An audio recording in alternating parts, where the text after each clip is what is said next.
Okay okay, આપણે હવે સામાયિક ની વાતો કરીએ.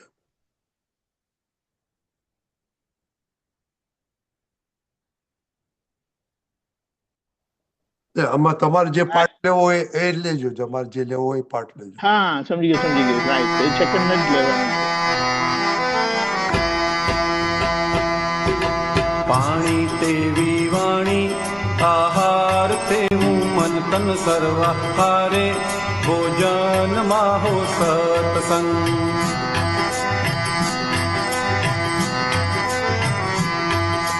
પાણી તેવી વાણી, આહાર તેવું મન તન સર્વા હારે, ભોજન માહો સત્સંગ.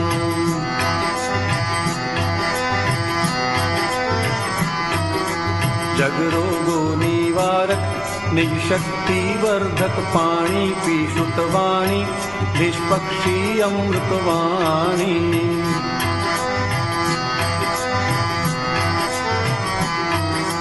જગરોગો નિવારક, નિજ શક્તિ વર્ધક પાણી, પીશુત વાણી, નિષ્પક્ષી અમૃત વાણી. અહીંયા સ્ટોપ કરી દો.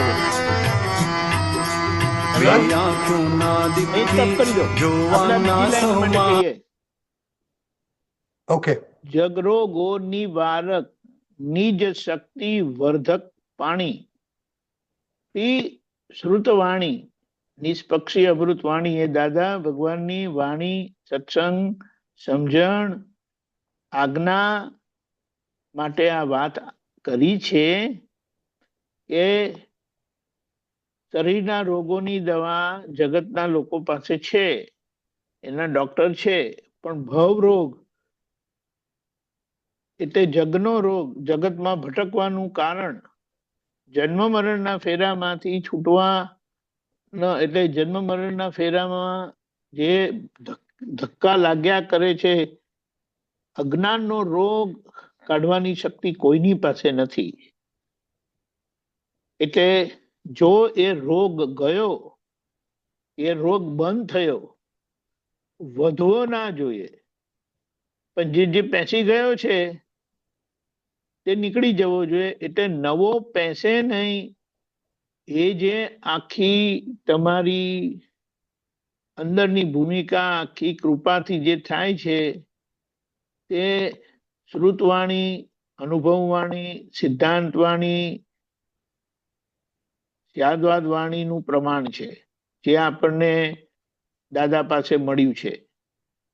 એટલે અહીંયા એ કહેવા માંગે છે કવિરાજશ્રી એ જગતના રોગ નિવારક અને પોતાની શક્તિ વધારે, પોતાની શક્તિ ખુલ્લી કરે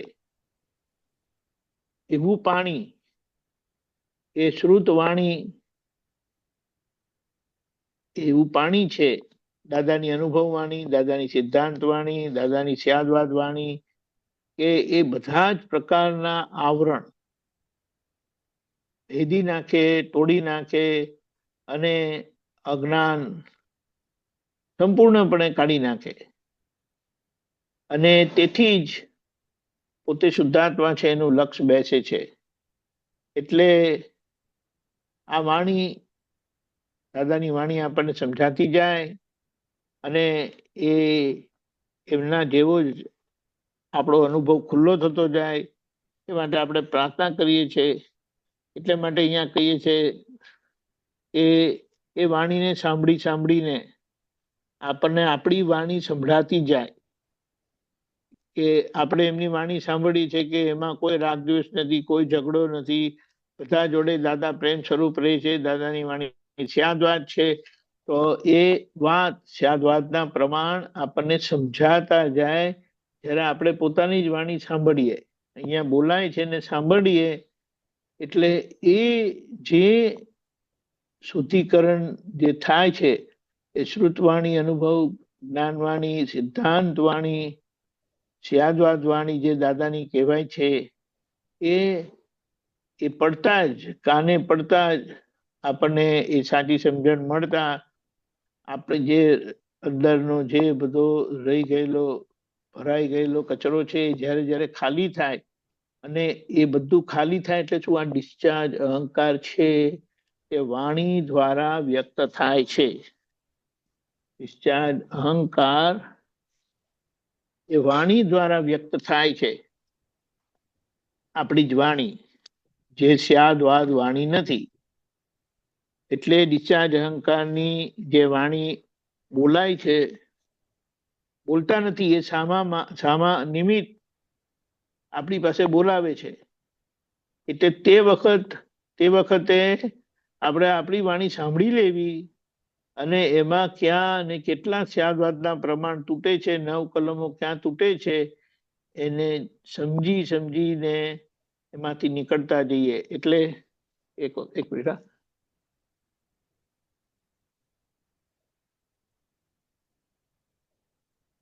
અહીંયા 2 વાત બને છે. આપણી ખાલી થતી વાણી એટલે બોલાતી વાણી, જે બોલાય છે એ વાણી વ્યવહારથી સામાન્ય દુઃખ થાય છે. આજે એ સામાન્ય દુઃખ થયું એને પાછું વાળવા માટે આપણે પ્રતિક્રમણ કરીએ છીએ. આ વાત સમજવાની છે કે એ દુઃખને નિવારવા માટે, કારણ કે નહીં તો એનો પડઘો પાછો આપણા ઉપર આવે, એટલે પ્રતિક્રમણ ત્યાં એના ખપે છે. અને જ્યારે આપણે સંપૂર્ણ શુદ્ધ ઉપયોગ પૂર્વક આપણી માન્યતાની ગ્રંથિને જોઈએ, શુદ્ધાત્મા દ્રષ્ટિએ માન્યતાની ગ્રંથિને જોઈએ, તો એ ગ્રંથિ ઓગળતી જાય, એ માન્યતા ઓગળતી જાય. અને માન્યતા ઓગળી ગઈ તો પછી એ પરમાણુ એટલા ખાલી થઈ ગયા. આ સમજાયું?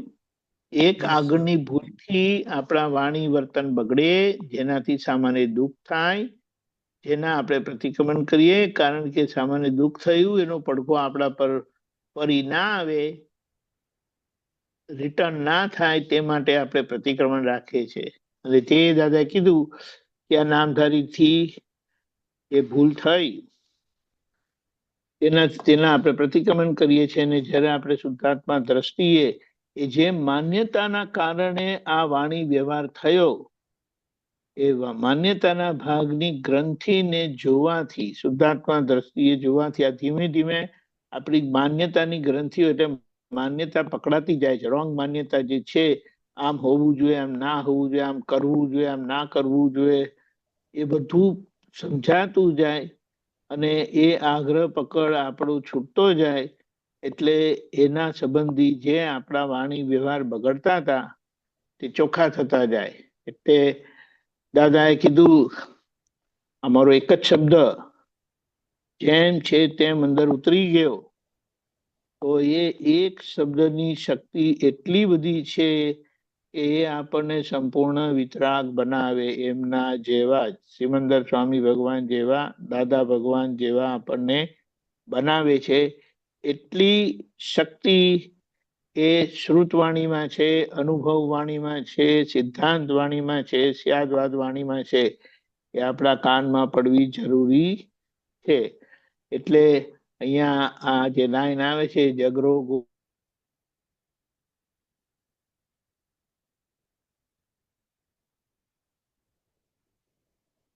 પાણી, એટલે એક પાણી આપણે પીએ છીએ, એક વાણી જે આપણે પીએ છીએ, તેનાથી આપણી વાણી એ બહારનું પાણી નિમિત્ત બને છે પોતાની વાણી માટે. અને બીજી જે દાદાની વાણી સાંભળીએ છે, એ જે અમૃત વાણી, એટલે અમૃતનું પાણી એમ કહીએ, તે આ અંદરનું આ જે ખરાબ પાણી છે, ખરાબ વાણી છે, એને સુધારતી જાય છે, ચોખ્ખી કરતી જાય. એટલા માટે આપણે સત્સંગમાં આવવાનું છે. સત્સંગમાં આવવાનું છે એટલે ઓનલાઈન આવી રીતે હોય તો આવીએ, સત્સંગમાં જઈ શકાતું હોય તો ત્યાં જઈએ. કારણ કે દરેક મહાત્માને અંશ અનુભવ છે. એ દરેકનો અંશ આપણે ભેગો કરીએ તો 360 ડિગ્રી કમ્પ્લીટ થઈ જાય. એટલે આપણે મહાત્માઓની વચ્ચે રહીને આપણો પુરુષાર્થ માંડીએ કે જોઈને, કારણ કે આખી જે પ્રગતિ છે ને, તે સામાન્ય જોઈને કારણ કે એ જેટલો ભાગ એમનો જીતાયેલો છે ને, ચોખ્ખો થયેલો છે, એટલા ભાગમાં એમનો ગુરુ ભાવ ગયેલો છે, એટલો લઘુ ભાવ એમનામાં ખુલ્લો થયેલો છે. એટલે એ લઘુ ભાવ આપણને પકડાતો જાય, દેખાતો જાય, સમજાતો જાય, એટલો આપણામાં પણ એ લઘુ ભાવ આવે.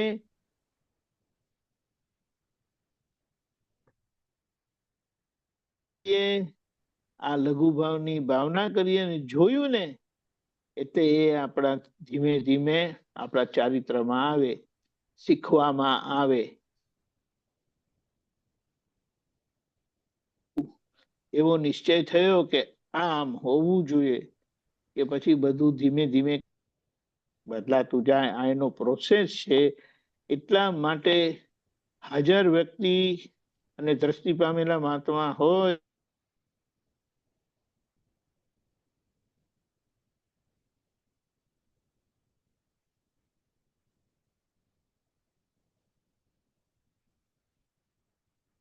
તેથી એમની અંદર એ અંશનો અનુભવ.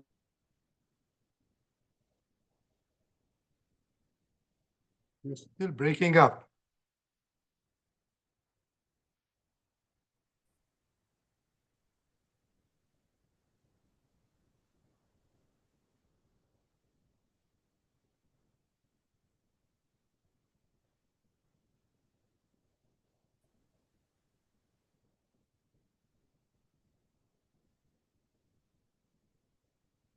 Deepakanji, hello, you've been breaking up.